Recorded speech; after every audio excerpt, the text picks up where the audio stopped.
Oke, bismillahirrahmanirrahim. Assalamualaikum warahmatullahi wabarakatuh. Di sini kami akan memaparkan terkait dengan proyek UTS kami, Cloud Computing, yang berjudul Perancangan Presensi Online Berbasis Cloud Computing di Perguruan Tinggi. Anggota kelompok kami terdiri dari 5 orang, yaitu ada saya sendiri, Syahadat Akmal Kafi, ada Muhammad Rafi Syamil, ada Muhammad Azam Fikri, Tia Monika, dan Zulfa Abin. Next.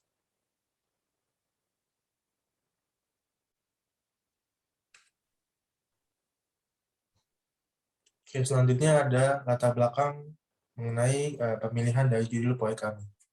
Boleh di next. Kenapa sih kami mengambil judul proyek ini? Yang dimana memang di sini kami fokuskan kepada perguruan tinggi dan juga dari segi untuk memudahkan presensi mahasiswanya. Jadi dilihat dari intensitas jumlah mahasiswa yang memang setiap tahunnya bisa dikatakan terus bertambah dan semakin banyak dalam perguruan tinggi, dan juga sebelum-sebelumnya memang untuk presensi itu sendiri masih dilakukan secara manual.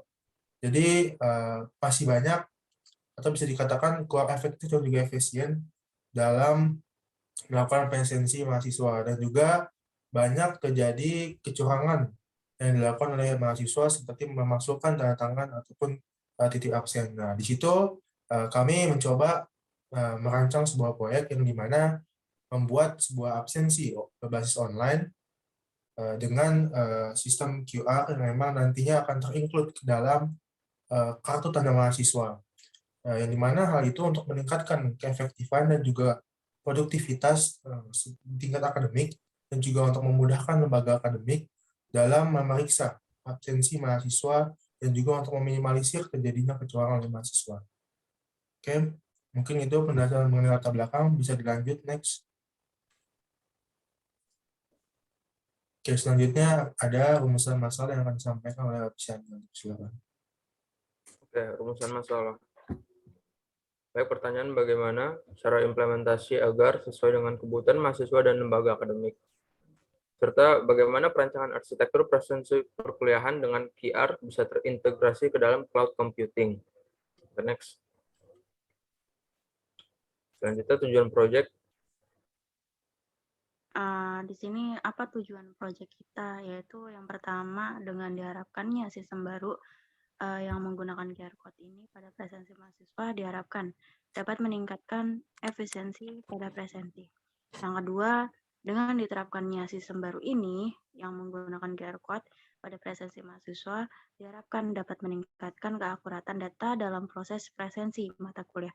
Yang terakhir, yang ketiga, dengan diterapkannya sistem baru ini menggunakan QR Code pada presensi mahasiswa diharapkan dapat juga mengantisipasi kecurangan pada presensi mata kuliah.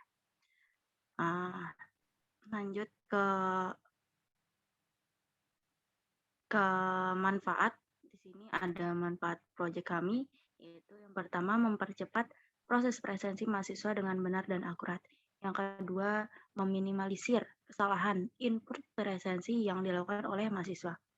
Yang ketiga, memudahkan lembaga akademik melakukan presensi mahasiswa.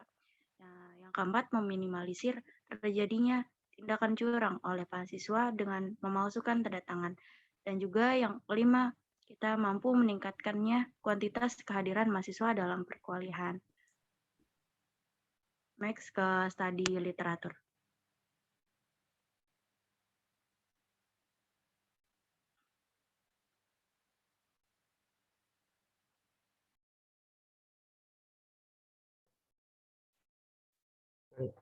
Selanjutnya, studi literatur.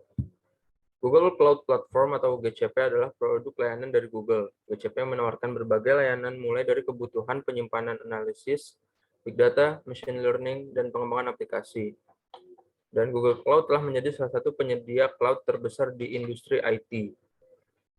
Google Cloud Storage dirancang untuk ketahanan 99,99% dan memiliki 4 jenis penyimpanan. Keempat jenis penyimpanan ini yaitu fault line storage, nearline, regional storage, dan multi-regional storage. Selanjutnya ada rancangan arsitektur. Nah, di sini ada rancangan arsitektur. Yang pertama, ini diperlukan kartu tanda mahasiswa yang dimana sudah terpasang QR code yang seperti dijelaskan tadi. Nah, lalu mahasiswa mengtap ke mesin scanner yang ada di setiap kelas. Nah, nanti dari situ data tersebut akan disalurkan melalui internet ke cloud. Cloud tersebut nanti akan tersimpan data mahasiswa yang absensi hari itu.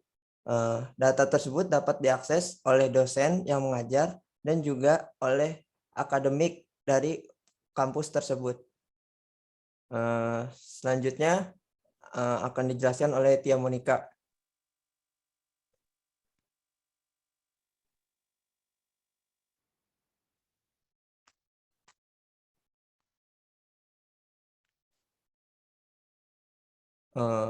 Baik, saya jelaskan kembali. Ada Tia, ya ada Tia. Tia dipersilakan.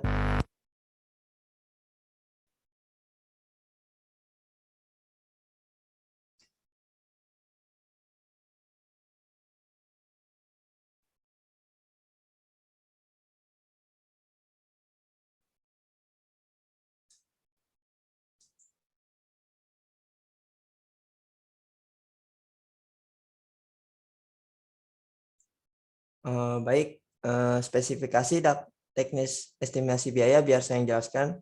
Yang pertama ini ada perangkat keras meliputi prosesor, RAM, SSD, dan bandwidth.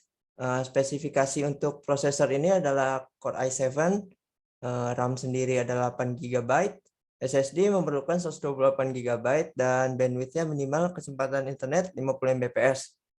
Biaya sendiri untuk pembelian prosesor yaitu 4,350.000 rupiah. Sedangkan untuk RAM 490.000, SSD 360.000 rupiah, dan terakhir internet adalah 560.000 per bulan. Selanjutnya ini kebutuhan perangkat lunak. Yang pertama ada remote SSH, sistem operasi, web server, database, kontrol panel, platform, dan operasional. Nah, spesifikasi sendiri ini meliputi dari SSH remote, Linux Ubuntu, Apache 2, MySQL, FTP, Google Cloud, dan perancangan presensi dengan cloud computing tadi. Biayanya itu untuk SSH remote sendiri yaitu 1,5 juta satu remote. Dan kedua, untuk Linux Ubuntu 14 juta per tahun. Sedangkan untuk biaya Google Cloud sendiri 1,4 juta 50.000 per tahun untuk kapasitas maksimum 2 terabyte. Dan untuk biaya operasional yang untuk perancangan sistem tersebut adalah 10 juta rupiah. Sekian dari kelompok kami. Kurang lebihnya mohon maaf. Assalamualaikum warahmatullahi wabarakatuh.